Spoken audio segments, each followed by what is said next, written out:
All right, thank God we have this Dallas Eagles game because the rest of the slate at 4:30 wasn't really that good. So this game had pretty much a little bit of everything. Now, let me be honest, I didn't watch the first half. I was watching the Giants game, and then I just turned it off. And this game ended up being pretty good. So Jalen Hurts threw a couple good passes to start off the game, drove them down the field. It's a 4th and 3.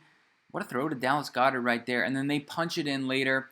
It was like a 7 or 8 minute drive to score a touchdown to open up the game, but then Dallas had a response on their own, starting off with this pretty good kick return. Every good game has a nice long kick return. Dak Prescott with a run. You know he's not the most athletic person in the world, but whenever you see a Dak scramble, that's a good thing. That's a little bit of a cliff note. What is it called? A little bit of a teaser towards later in the game. But yeah, Dak Prescott playing fairly well. So they tie it up at 7-7 now. And they get to the 1 yard line because of this penalty. Questionable on Jake Ferguson, but still, they get it, a 3rd and goal. And Dak Prescott throws a dart for a touchdown. And then the Eagles respond right back. I mean, if you had the over in this game, it was a game for you. You had the Eagles with another tush push. I think it's the second one of the game. And then Dallas controls it. They get a field goal right before halftime. Jalen Hurts gets sacked. And going into the third quarter, he kind of just muscled in there, made a couple good throws, including this one to Devontae Smith, man. Devontae Smith is one of the more underrated receivers in the league.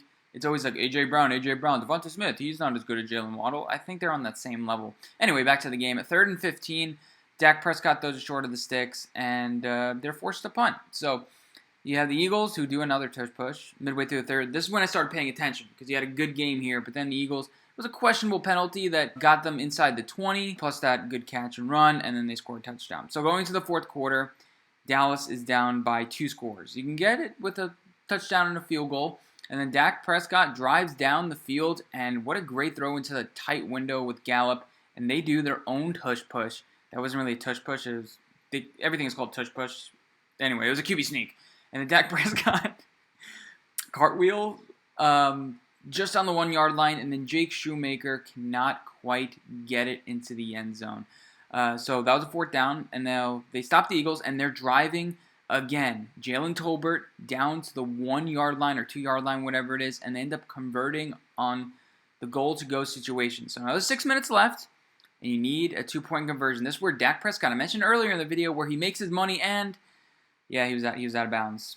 Like a good quarterback, athletic quarterback there makes it, but Dak doesn't have it. But Dallas Cowboys get the ball back with 3 minutes left.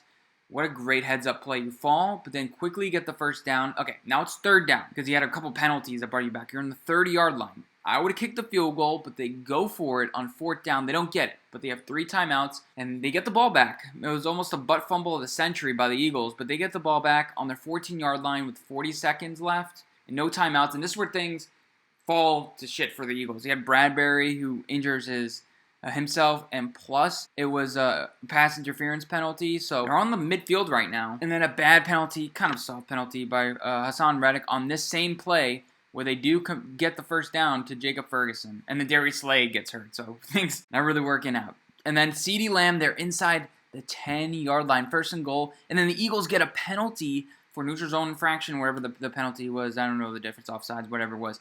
And then the Cowboys take their own false start penalty. Yeah, so they're backed up. Dak Prescott then takes a costly sack. He couldn't really do much. So now, this is pretty much it right here. Not a lot of urgency here. They have to get back. They have to snap it. But instead of spiking it, Dak Prescott decides to run a play. They probably had a couple plays there in the playbook. It doesn't work, but I don't think it was that bad of a decision. Now you have time to rest. To take a delay game penalty. Didn't really, I think, matter in the grand scheme of things. But come on, you got to have a little bit of better heads up. And then to play to end the game, deep to CeeDee Lamb, doesn't quite get it. Eagles win. And now they're first place in the NFC East. And it looks like they're going to win. They would be the first back-to-back champions ever. Well, not ever, in like 20 years. So, good job, Eagles. Better than my Giants. And as a Giants fan, I don't know who to root for anymore. If you have any suggestions as a Giants fan, let me know. I'm not rooting for any of these teams, though.